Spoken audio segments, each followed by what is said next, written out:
oh boy, I sure do love the television and the internet. I hope my constant consumption and distribution of media doesn't affect the overlooming culture of the entire world. What the hell is that? Globalization. It may sound like the plot of an evil supervillain, but that isn't accurate at all. Globalization is the word used to describe the phenomenon where cultures are able to communicate with one another quickly and easily. You know how losers on Discord talk to their kittens from Japan, or a Russian oligarch and a dumb middle schooler work together to destroy robots in a video game? Or when a stupid face spreads across the entire world and makes a bunch of kids scared of still water. That is globalization. Globalization allows cultures to communicate with one another throughout the entire world, changing the entire world's cognitive mind. Is this massive cognitive shift good or bad, though? Well, according to Mr. Dennis, it's complicated. Why is globalization complicated, though?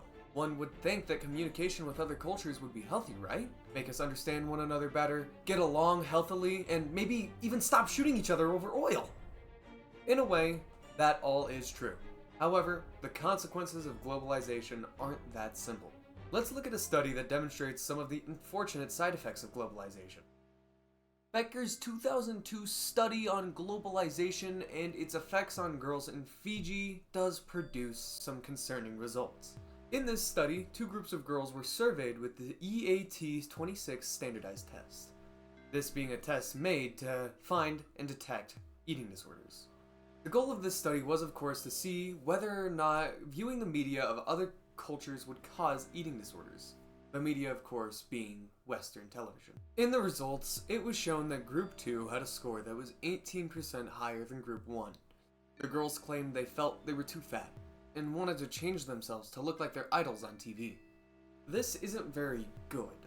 The effects on cognition globalization has won't always be as simple as this.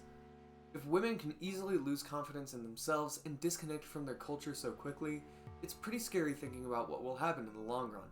This is where the answer gets complicated though, because in my personal experience, globalization has been pretty positive.